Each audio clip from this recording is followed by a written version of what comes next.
शहर में चर्चा है एटीएन न्यूज़ की, एसएस राठौर साहब की।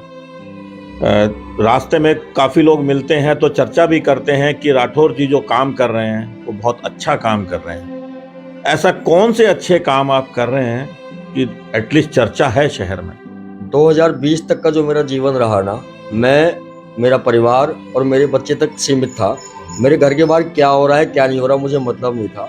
कोरोना काल आया, फ्री था और भंडारे चले।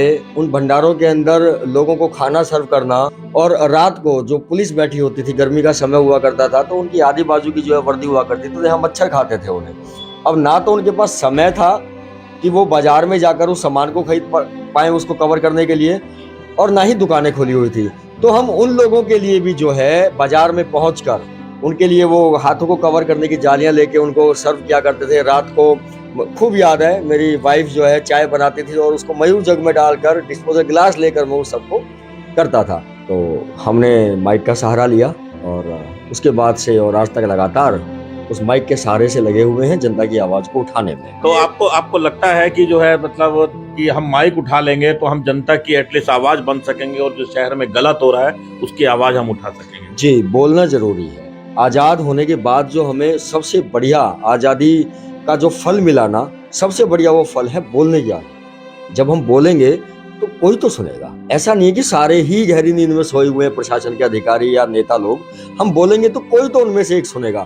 तो बोलने की कला लोगों को अपने अंदर डेवलप करनी चाहिए, सो दैट कि वो अपनी बातों को प्रेजेंट कर पाए। अच्छा, एक सवाल आता है बार बार मन में, लोग क्या करते हैं आजकल की जो सोशल मीडिया हो गई है, वो जाते हैं, किसी नेताजी ने बुलाया, किसी ने बुलाया, जाकर के अपना ऑन कर दिया, वो जो बोल रहे हैं उस चीज से कोई मतलब नहीं होता कि वो क्या बोल रहा है, गलत बोल रहा है, सही बोल रहा है। तो वो एक प्रचार का एक एड का माध्यम हो गया जी। तो क्या उसको भी पत्रकारिता की श्रेणी में रखेंगे आप? देखिए, मेरे हिसाब से उसको पत्रकारिता की श्रेणी में नहीं रखा जा सकता। उसे हम एक विज्ञापन एजेंसी मान सकते हैं कि जो वीडियोज के माध्यम से सोशल मीडिया का इस्तेमाल करते हुए नेताओं का राजनीतिक विज्ञापन करते हैं, जिसके लिए वो उनसे चार्ज करते हैं। अब बात ये आती है कि अगर ये पत्रकार ऐसा काम करेगा नहीं तो पत्रकार का जो गृहस्थ जीवन है, जो उसके बच्चे हैं, उसके जो जीवन यापन करने के खर्चे हैं, वो कैसे जो है वो निपटाएगा? उसके लिए फिर अब जनता का ये दायित्व बनता है कि वो जनता अपने क्षेत्र के पत्रकारों को देखे, एनालाइज करे कि कौन पत्रकार क्या दिखा रहा है, जनता के हित में कितना दिखा रहा है और नेता के हित में कितना दिखा रहा है। वो जनता की समस्याओं को दिखाने पे ज्यादा जोर देता है या नेताओं का प्रचार करने में ज्यादा जोर देता है? और जो जनता की तरफ दिखता है पत्रकार, जनता खुद ऐसे पत्रकारों को अप्रोच करे। और ज्यादा नहीं, मैं ये कहता हूँ जनता बहुत बड़ी चीज है। जनता रंग को राजा और राजा को रंग बना दे। मैं कह रहा हूँ ये जनता अगर ये सोचे ना कि भाई ये वाला पत्रकार भाई सटीक खबरें दिखाता है, मैं ज्यादा तो नहीं, प्रति महीने अपनी गाड़ी कमाई में से मात्र 50 रुपए इसको पेटीएम करूंगा। मैं कहता हूँ कोई भी आदमी, अगर एक मजदूर भी है 10, 12, 15 हजार रुपए भी कमा रहा है, उसमें से वो अगर मात्र 50 रुपए भी किसी पत्रकार को दान दे दे, तो मैं कह रहा हूँ पत्रकार को नेताओं के पास जाने की जरूरत नहीं है। पत्रकारों के बेचारों की मजबूरी ये बन गई है अब कि नेताओं के पास जाएंगे नहीं तो पैसे नहीं मिलेंगे, और पैसे नहीं मिलेंगे तो हम हमारी स्कूटी मोटरसाइकिल में तेल कहाँ से डलवाएंगे, इतनी तक नौबत आ चुकी है। और एक टाइम ऐसा आएगा जब सारे ही लोग जो ठीक लोग हैं इस पेशे से निकल जाएंगे और जनता उन पत्रकारों के हवाले जो नेताओं का प्रचार करते हैं, उन पत्रकारों के हवाले नेताओं की गिरफ्त में आ चुकी हो। देखने में आया है कि जब पत्रकार एक काम करता है और निष्पक्षता से कोई काम करता है, उसके साथ चुनौतियां बहुत आती हैं, उसके ऊपर दबाव बहुत आते हैं, चाहे वो पॉलिटिकल दबाव कह दो, प्रशासन का दबाव कह दो, और कोई अगर नहीं दबाव में आता तो एफआईआर तक भी हो जाती है। तो उस चीज के लिए क्या बोलेंगे? क्या अनुभव है आपका इस मामले में? पत्रकार के लिए मतलब क्या सजेशन है आप? देखो, कुछ लाइन से मुझे याद आ गई है। वो जो आसानी से बिक गए आज नेताजी के साथ बैठकर हलवा खाते हुए हमें नजर आते हैं, और वो जिन्हें नेताजी खरीद ना पाए उन पर मुकदमे दर्ज करवाकर वो हमें जेलों में पड़े नजर आते हैं। वो हमें पानी की टंकियों में डालकर मारे हुए नजर आते हैं। अभी एक वो पत्रकार जिनको उसमें सेप्टिक टैंक में डाल के, सीमेंट से डाल के उनको बिल्कुल वो कर दिया। तो हकीकत ये है कि जो लोग पत्रकारिता में आते हैं और उस प्रेशर को, नेताजी की फोन कॉल्स को, अपने जानकारों की फोन कॉल्स को झेल नहीं पाते, तो वो क्या करते हैं, रुक जाते हैं। और रुकने की एवज में उनको कुछ मिल भी जाता है। कुछ लोग ऐसे होते हैं जो रुकते नहीं, वो लगे रहते हैं, फिर उन्हें एफआईआर्स मिलती हैं, वो फिर भी नहीं रुकते, फिर उन्हें जेल मिलती है। 1 बार 2 बार 3 बार 5 बार, फिर उसके बाद उन नेताजियों को समझ में आता है कि हम इसको ना तो रोक पा रहे हैं, ना डरा पा रहे हैं, ना खरीद पा रहे हैं, ना इसको हम जान से खत्म कर पा रहे हैं। फिर वो नेताजी उसके सामने हाथ जोड़कर नतमस्तक हो जाते हैं। वो जो एक पल है ना, वो उस पत्रकार की कमाई है। और वो पत्रकार उस पल तक तब पहुंच पाएगा जनता के हित में खबरें दिखाते हुए जब जनता उस पत्रकार के साथ हो। अब ये पत्रकार जो सही है वो अपना कर्तव्य निभा रहा है, निस्वार्थ भाव से निभा रहा है। अब पत्रकार को साथ देने के लिए वो जनता अपने आप आगे आए। अगर आप मतलब 10, 15, 20 हजार की कमाई में से अगर आप उसे 50 रुपए दान भी नहीं दे पा रहे हो ना, तो एटलीस्ट आपको उसकी जो खबर अच्छी लगे उसे शेयर करें, लाइक करें, कमेंट करें, ताकि जो फेसबुक उस वीडियो को फैलाने के बाद जो उस वीडियो की अर्निंग उस पत्रकार को देगा, कम से कम उस पत्रकार को वहां से तो सहयोग मिले। मतलब जनता के हाथ में बहुत कुछ है, वो जैसे मर्जी चाहे उस पत्रकार को राजा बना सकती है। वो राजा किसका राजा? जनता का राजा, जो उन लोगों से सवाल करेगा सीना चौड़ के जिन लोगों को जनता ने वोट दिए थे, और वो लोग वोट हड़पने के बाद अब जनता के हित की बात नहीं करते। बस एक अंतिम सवाल लूंगा आपसे। जो नई पीढ़ी जनरेशन में आ रही है, सोशल मीडिया का टाइम आ गया, जरा जरा सी चीजें सोशल मीडिया पे वायरल हो जाती हैं। कहीं एक कोई छोटी सी किसी बाइक में खरोंच लग गई तो वो भी एक खबर बन जाती है, किसी के साथ कुछ हो गया खबर बन जाती है। तो सोशल मीडिया के जो नए पत्रकार लोबी अभी आ रही है, उसको कुछ अंतिम में मैसेज देना चाहेंगे? भाई देखिए, आपने एक्सीडेंट का एग्जाम्पल लिया, ठीक है, जो भी भाई एक्सीडेंट की खबर दिखाते हैं वो कहीं ना कहीं मैं उसको थोड़ा सा सही मानता हूँ। सही कैसे है? जैसे मान लीजिए 2 गाड़ियों के अंदर एक्सीडेंट हुआ, जिसमें से पत्रकार ने जाके उस वीडियो को रिकॉर्ड कर लिया, वहां पर सबूत इकट्ठा हो गए। अब मान लीजिए जिस व्यक्ति ने एक्सीडेंट किया, जो आरोपी है, वो पुलिस को खरीद ले, और खरीदने के बाद जो पीड़ित है उसके पास कोई, उसके साथ कोई मतलब वो इंसाफ ना करे, तो कहीं ना कहीं उस पत्रकार का वो वीडियो सबूत के तौर पर उस पीड़ित के लिए बहुत कारगर सिद्ध होता है। तो एक तो कारण उस एक्सीडेंट को दिखाने का ये है।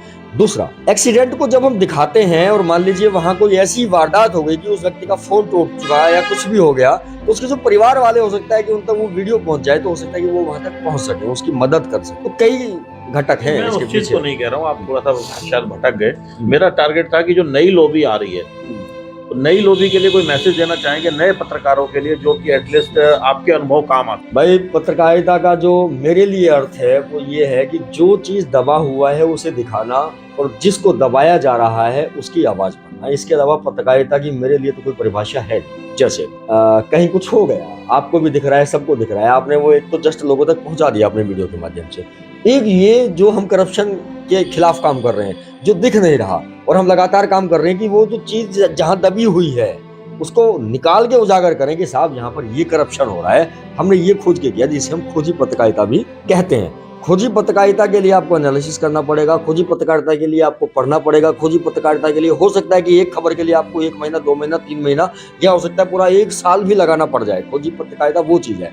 खोजी पत्रकारिता is not a easy task. मतलब कुछ हो रहा है वो दिखा दिया आपने बस वीडियो ऑन करके, तो आप अपने आप को अगर पत्रकार कह रहे हैं तो मैं उनको पत्रकार मानता नहीं। वो जस्ट एक जरिया है, आपने अपने पेज के माध्यम से जो हो रहा है, जो घटित हो रहा है वो दिखा दिया, पर जो हो रहा है वो सही हो रहा है या गलत हो रहा है, वो पत्रकार अपने विवेक से निर्णय लेकर वहां जनता को बताएगा कि साहब ये गलत हुआ। कुछ लोग कहते हैं कि पत्रकार का काम निर्णय लेने का नहीं होता है अपने विवेक से, पत्रकार का काम ये है कि जो हो रहा है वो दिखाया जाए। पर जो हो रहा है अगर वो गलत हो रहा है तो वो बोलेगा कौन? तभी तो जनता की आवाज उठेगी कि साहब ये जो हुआ ये गलत हुआ। तो पत्रकार को बहुत पढ़ना पड़ेगा। कहीं ना कहीं पत्रकार को पत्रकारिता में खबर दिखाने के साथ साथ संवेदनशील भी होना चाहिए। संवेदनशील, नॉलेजेबल होना चाहिए। मतलब कानून का जब तक ज्ञान नहीं होगा, पत्रकार को कैसे पता लगेगा कि क्या गलत और क्या सही। अब देखिए, क्या गलत और क्या सही उसको कौन डिफरेंशिएट करता है? उसको कानून ही तो करता है कि साहब आपने ये किया, ये गलत किया, इस नियम के तहत आपने गलत किया। इसके अलावा तो कोई और तरीका है गलत और सही को जानने का? अब पत्रकार अगर किसी चीज को गलत और सही जानना चाहे कि ये गलत है या सही है, तो उसे कानून का पता होना चाहिए। जब तक कानून का पता नहीं होगा वो कैसे उसको गलत और सही, वो कैसे जनता की आवाज बनेगा? एक पुलिस वाला ये कह देता जी हम तो इस वाले पे वो नहीं करेंगे, FIR दर्ज नहीं करेंगे। शिकायतकर्ता ने जाके पत्रकार को फोन कर दिया, पत्रकार भी आ गया। अब पत्रकार उसकी आवाज उठाए कैसे?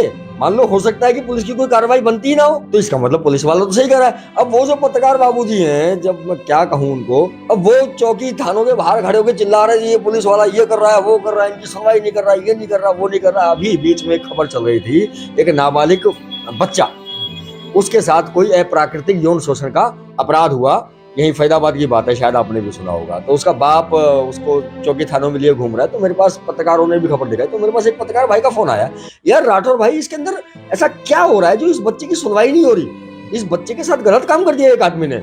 मैंने कहा भैया सुनवाई किस आधार पे करवाओगे आप, उसका कोई कानून होगा। जब आईपीसी थी तो 377 धारा लगती थी, आज जब बीएनएस आ गई है तो 377 धारा की जगह बीएनएस में कोई धारा ही नहीं है। मतलब मैं दिखा भी दूंगा, आप आश्चर्यचकित रह जाएंगे। ये जो जैसे शादियों के बाद लोग लगवाते थे ना, औरतें मुकदमा लगवाती थी कि मेरे साथ अप्राकृतिक यौन संबंध बनाया है इस व्यक्ति ने, जबरन ये किया वो किया फलान किया ढिमकान किया, तो वो है ही नहीं। मतलब ये देखिए अब ये 377 है अननेचुरल ऑफेंस, बीएनएस की धारा कौन सी है, कोई नहीं है ही नहीं। ये किताब में भी लिखा हुआ है, ये है ही नहीं। मतलब अभी देखो कितने दुख की बात है, जब पहले किसी गाय के साथ कोई अप्राकृतिक यौन संबंध बनाता था किसी विशेष समुदाय का व्यक्ति या कोई भी, तो गौ सेवक बड़ा खड़े होकर उसको पुलिस थाने में मुकदमा दर्ज करवाते थे, हो जाता था। अब क्या करेंगे भाई, बीजेपी की सरकार बोलती है हम तो गौ भक्त है, हम तो राम भक्त है, हम तो ये भक्त है वो भक्त है। अब ये बताओ, ये गाय के साथ अगर किसी ने अननेचुरल सेक्स किया तो उसकी धारा कौन सी लगेगी, कौन सी सजा होगी उसको। चलिए इसके तो बारे कानून की जानकारी जरूरी है, कानून की जानकारी जरूरी है। बहुत बहुत धन्यवाद राठौर साहब, आपने अनुभव अपना शेयर किया। तो आपने सुना एसएस राठौर जी को, जो एटीएन न्यूज के नाम से चैनल भी चलाते हैं। अपने अनुभव इन्होंने शेयर किए कि पत्रकार को एटलीस्ट क्या क्या समस्याओं का सामना करना पड़ता है और पत्रकार क्या अपेक्षा करता है अपनी उस जनता से, जो जनता जिस जनता की वो आवाज उठाता है, वो जनता को भी उतना ही जवाबदेही बनना पड़ेगा जितना कि पत्रकार उनके लिए बना हुआ है। और नए पत्रकार किस तरह से अपने क्षेत्र में आगे बढ़े वो भी राठौर साहब ने बताया। इनका तहे दिल से धन्यवाद। बाकी जुड़े रहिएगा चैनल के साथ, आगे भी खबरें दिखाते रहेंगे। नमस्कार।